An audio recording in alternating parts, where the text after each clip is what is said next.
something that's not been successful is been when we sat with somebody and they might have used all kinds of ways to deflect or deny. Yeah, they're not ready. And even to the extent of crying or being dramatic, there comes a point, it's like, okay, well, let's try this another day. And you set that date and say, we're going to be together again, such and such. Then they know because you're going to be present. That you have to maintain that. Other times I've watched some people and they tell Guy, they're kind of like you were saying, they were looking into my eyes directly. Yes, and it's mutual, Guy. They were looking into my eyes, and what they were telling me was, and by looking at their body language, their feet first, they were open. Yay! They were open to listening. I mean, you could see that. And they were hanging, and then they started asking the open-ended questions. That's when it's mirroring. That's when you know there's a connection. Whenever we are interacting with somebody else, we're watching them, but they're watching us. So if we always, and I know Guy does this, when we are conveying calm, assertive confidence and leadership, that eases them, and you know that we have a connection with them when they start leading and following in the dance of body language. They know that you are a source of hope. That's the issue. I mean, you're leading them, but they see that you are who will lead them out of the pit. You might want to put it that way. Because you care. Yeah, I mean, they also see in you trust, hope. Now they're going, give me some more hope. Give me this. I can reveal more to Tim because he's a trustworthy person, Guy. He is actively listening. He's not a threat. He cares about me. I sense that he cares about me. When I contact my clients, if I don't reach them directly, and even if I do reach them directly, I'll always say, hey, I'm thinking about you. I care about you. Those words, I care about you, does so much healing. And then maybe a week later, they might contact you and say, you wouldn't believe what I understood from our conversation. Oh, and that's what you want. That's the treasure that I crave. Internal insights, whether Guy is working with somebody for a sales pitch, you want that other person, Guy, to come to the realization, hey, wait a minute, I want what Guy's selling. Or with Tim, hey, wait a minute, I now have hope. Understand this or that. And that's where Tim's dialogue, or what Tim's trying to educate the person he's talking to, is going to be more. It can be a week later, because it might take that long for someone to just look back and reevaluate things, where I don't usually see that, but I understand it now just from listening to it, because I'm looking more for instant reaction because I'm doing a sale. And like from earlier, is once I get the customer, when they start mimicking me or saying the same thing, like if I'm saying something about a sale, and then they return with the same comment. Yes. They call it mirroring or whatever. You know that you love connection right there, because they understand you, and that's how they're trying to get. Okay, I got you. Yes, it's a dance. First, we match and mirror the client or the other person when they are showing neutral or power poses, not distress poses, because remember, they're watching us. Yep. They're watching us, and so if they see us out of control or not regulating our emotions, that puts us in a weak position, and we want to be in a confident position. Regarding body language, what is your number one focus regarding body language? Looking at their feet and their hands and their face when they sit down. And why is that important? That'll tell me if they feel comfortable or not, because I know if they've come to me for help or to listen or something, that's number one. They sit down, okay, they're here with me, I'm with them. Their body language will tell me how comfortable they are about talking with what they came to talk about. Why is it important to have the other person feel comfortable in your presence? Then they feel safe. It tells me that they feel safe, and they know if they feel safe and they won't be betrayed, and they know this is legitimate caring, they will open up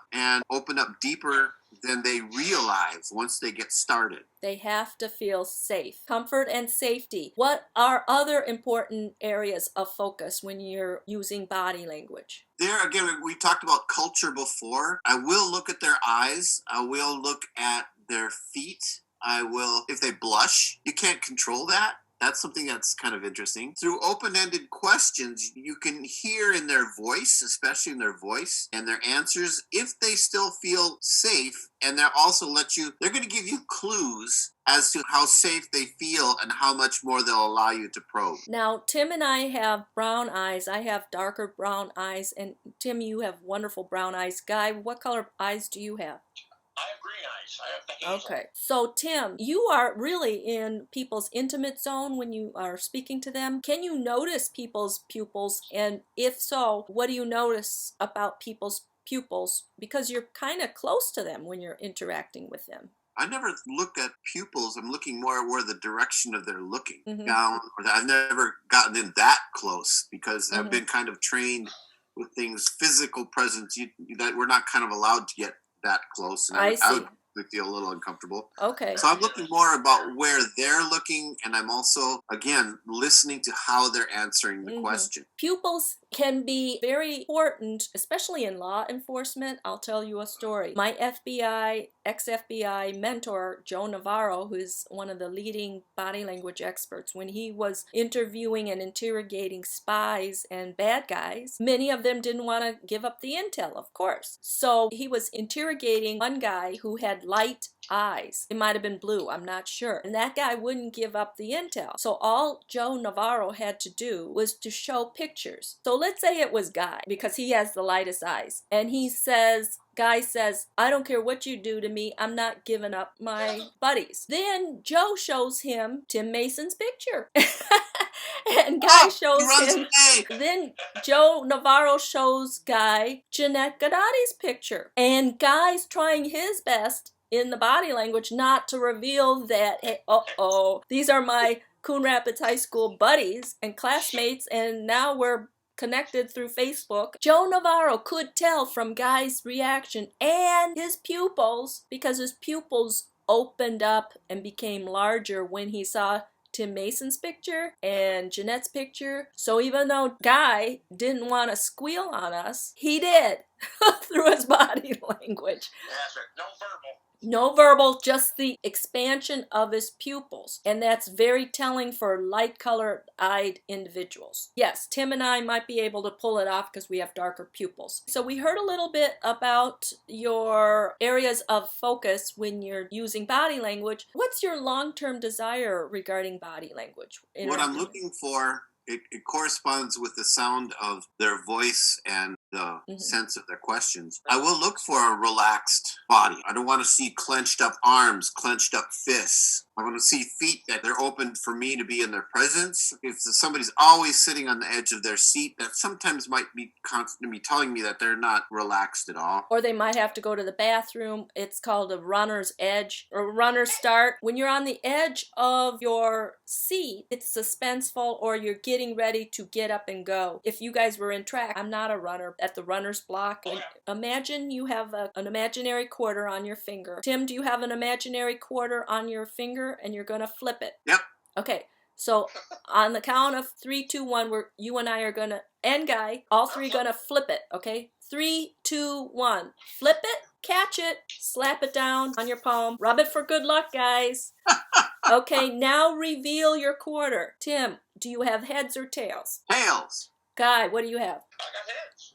I have heads. Heads or tails, guys, it doesn't matter, because on average, it's a 50-50 chance of catching deception. If it's 50-50 chance that you catch deception and distress and body language clues, that means you're missing 50%. Correct. That's why we have conflict and misunderstandings and he said, she said, because everybody has their own life experience and perspective. Now, Tim, in your profession, and Guy has higher than 50%. From 0 to 100, Tim, where would you place yourself on your ability to catch body language clues? I'd probably be, because it's my job, about 80% at least. Yes. If you attended and completed 12 weeks of Jeanette's awesome acrobatic language boot camp training, if you were at, what did you say, 85%? 80. Yeah, I'd say 80 at least. 80% after 12 weeks of diligent study and commitment and you finish the 12 weeks, where do you think you would move from 80 to what? Probably 90, but can I add something? Yeah. The whole time that I'd be doing this, is one thing I understand about this is like, let's say if I think I understand, or even if I do understand 80% of what's going on in that time, that means that I'm missing 20%. Yes, and we're human. And that's what I want to notice. And I have to remember I'm missing, if I'm focusing on one thing, I'm missing a whole lot of other things. And that is normal, Tim and Guy, because we don't know the internal dialogue that they're saying in their head. We just see the body language gestures, but we don't know the other stuff that's going on in their lives. We can cluster the clues, but you definitely could move from 80 to 90% in 12 weeks with additional diligent training. And that's my job regarding my online course. Just knowing that feet first, because in law enforcement, it's life or death in fractions of a second for both the cop and the other suspect. Law enforcement people absolutely have to look feet first, but also pastors and business leaders, because if all 10 toes are pointing to you, then you have their full attention. Even for me, when you asked me this question, Tim, I was like in the 70s, and then I said after this show, I'd probably be about 95. And my big thing is, I only know what I know because of what I've trained myself to do. I'm missing so much more, like the stuff that Janet knows from outside the world. Like the stuff that you've said today, Tim, has opened my eyes to a lot of things I don't look at. It's just see things in a different way. And even like I was going to bring up to you, is when you go to see somebody, how do you approach it? How do you set yourself up? I mean, this is a big thing that I talked to Janet about was, I pet the dog, I talk to the kids. Yes. I do all these little things to make the homeowner or the person I'm seeing comfortable that I'm a good guy. And I don't just do this because I'm trying to make a sale. I really like dogs. I like little children, and I like that stuff. And so that shines, and that shows that person that I'm dealing with that I see other things. You're safe. Yes, I love both of your presence and your personalities, and you two are genuinely kind, caring individuals. Absolutely, you could move from 80 to 90%. Just our banter today opened our eyes regarding the importance of cultural differences. What is your long-term desire regarding body language, Tim? I'm interested in spirituality, which is not like making a sale or anything like that. It's totally different. I want to be able to listen to the questions, watch their bodies, but also to watch their body practices. Do they meditate? Do they pray? Do they write poetry? Do they participate in music? Do they march in protest of things? I want to incorporate all those things to help us get more into the marrow of life, our spiritual relationship with life. It's getting deeper into this thing called life. And I think you do that through spirituality more than anything else. Yes. And that's what I'm very interested in. So if you listen to or looked at the podcasts that I listen to, the books that I read, or the music that I try and play, you'll notice it's all kind of a spiritual journey of gaining a deeper understanding of what's around us and how we are related to everything. Those are the values that I'm using to try and either help somebody get to those places or create an opportunity for me to learn from them. Regarding the body language of a highly spiritual person, how do you just describe to Guy and me how you can sense if a person is really spiritual and deep in the faith just through their body language compared to an average person that you would see in the street? I think a spiritual person, you'd see contentment, peace. You would not hear complaints. You would not hear desires for things. You'd see somebody who has avoided regrets and is very, very tuned into not having regrets. And how do you see it in their body language? In their eyes, in the way they walk, the way they can talk, especially their whole body can be just much more peaceful. You don't have the hands clenched, the tight looking things. You'll see a relaxed face. Words almost will serenity, come out naturally. Yeah, you can see serenity. Also, you'll see somebody who's not in want. And that's huge. This is really good, Guy. They're not in want. I sense that there's just a calm, peaceful serenity, and they're not distressed by earthly concerns. A spiritual person may get, though, is anger is because of injustice. Yes. The feelings of and valuing justice, equality, things, valuing creation. When those issues are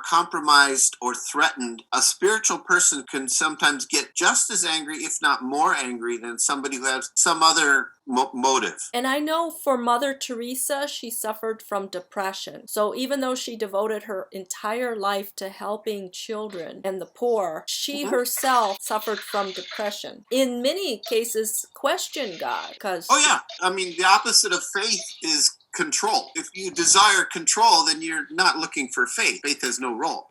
Okay, I'm open about it. I suffer from depression as well. I deal with it. It's more of my doctors tell me it's just the way my body's geared. Probably was that way in high school. I don't know. It's something that I've been around people that have this sense of peace and serenity. If I see just blatant injustice and cruelty, my heart says human beings are defying and destroying what is God's intention. And God's intention is love and equality and joy. And when that's violated, a spiritual person can get very, very out there. I mean, like, you look what happened in the Vietnam War when you had Buddhist priests immolating themselves. Oh, I remember that. We're humans. It's also, there's so many different levels of humanity, and there's only a few that seem to understand the spiritual road. What immediate result do you want from a 12-week body language course? More awareness. More awareness. Awareness is everything. It's pretty arrogant for me to say, I understand 80%. I might only know 5%. I don't really know how aware I really am.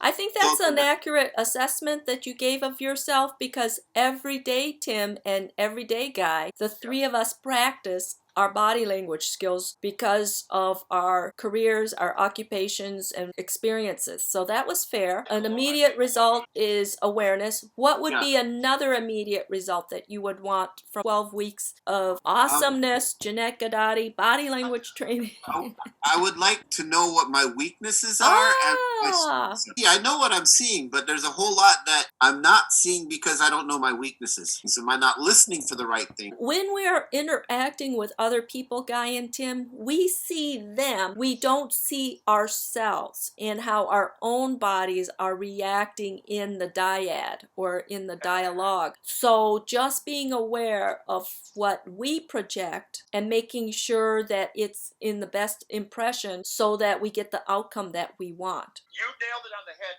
Jan, when you told me that, you know what, if you're honest and you believe in what you're saying, you have nothing to hide. You have no fear. There should be no fear. No fear. It's easier. And plus, when we're honest and trustworthy, then that comes across and we don't even realize the impact that it has. And our body language will be in sync with our words because we're speaking from honesty. And Tim's an honest person. One thing that's very important, though, is you need somebody outside of you to tell you if you're honest or not. You don't claim that on your own. Somebody has to actively observe it and be able to see, your honesty means mostly vulnerability. If somebody else tells you if you're honest or good, I don't want to sound really bad, but there's a whole lot of bad people in history that were totally honest with their feelings and they believed in what they were doing, and totally terrible results came out of it. You make an excellent point. When I was at dinner the other night with the Sunshine Brand girls, the two girls were describing how they both met each other and they had totally different perspectives. It was as if they were husband and wife explaining their first date. But in both of their cases, they honestly described it how they recalled it, so it's a different perspective. And one of my other Sunshine Brand sisters said, Jeanette, who's being truthful? And I said, they're both being truthful based on their personal perspectives. Because they believe what they're saying. When we believe our perspective, the body will be in sync with what we believe. Like a Buddhist will believe Buddhism, Arab person will believe in his faith, and a Christian will believe in, but they all three hold true what they believe. Respectfully, each of their bodies will reflect that truth. Lying occurs when the person knows the truth and has to spend time in his brain to finagle some other story, which causes a pause and a glitch in the body language that shows, why isn't the body flowing and synchronizing with ease? and why when I'm asking Tim a simple yes or no question, he hem-haws and stutters and gives me wells and deflects. So the body will always show when you're not being truthful. When I was trained in the Marine Corps for interrogation, the big thing was that they tell you a good liar is going to be somebody that believes in what they're saying, and they will train themselves to lie and tell things that they honestly believe. And psychopaths have different reactions than us. When we have empathy, we react differently and we exert different chemicals in our brain and our nervous system than psychopaths. Now, Tim, what would you say are barriers or challenges when you're using body language for you? I think it's exactly kind of what Guy just said. If the person totally believes what they are saying is right and it's in reality is totally wrong, that's one of the biggest barriers to get through. And you have to use your body language, or watching body language, listening to inflection to understand, first of all, if that person is, well, not if they're telling you the truth or not, because they are. It's just that, are they in touch with the real truth or not? And are they doing what Guy you just said? They're saying things over and over again or whatever to make sure that they believe that. Those kind of things, if the person is out of touch with really what the issue is, but they believe what they believe and they're going to stick with it, that's the biggest challenge to get over that I can tell. How we do it, well, I'd have to take your course. Yes. From a psychology point of view, if you truly do want to understand what it is about that person that they're gung-ho about the topic, then you use open-ended questions. Let's say you're dealing with a young lady and she's totally involved with the wrong guy, and she's madly in love with this wrong guy who is totally bad for her. Then you would say, what is it about Steve that you really like about him? Well, he does this, this, and this. So then you just probe deeper from that person's perspective, what's important that they like this person or this candidate or this choice. Oh, love is so blind. The brain is hijacked, and we could do a whole webinar about that. What kind of body language problems do you need to solve, Tim? Learning more and more about how to be more aware of their actions, what they mean. If I see their hands do something, I mean, like I'm a layperson at this. What does that mean? I need to talk to the experts like Jeanette. I've begun learning that these are important points and important skills. Now the issue is learning them. We were all body language experts when we were babies. So Guy, when he was a cute little baby, and Tim, when he was a cute little baby, and Jeanette, when I was a cute little baby, we were body language experts actually when we were in our mother's wombs. Because when we were developing our brains and our five senses, that's when we are using those five senses. Clinical research shows that a newborn baby is accurately able to detect his or her mother from sight and smell, because for 9 months that baby was consuming all of the nutrients that the mother had. In 9 months that baby was absorbing all of the cortisol. If the mother was stressed and worried or depressed, that was passed on to the baby. That's why it's generational trauma. We were experts before we could say our first words, and then as the three of us entered kindergarten, first grade, second grade, we lost that expertise.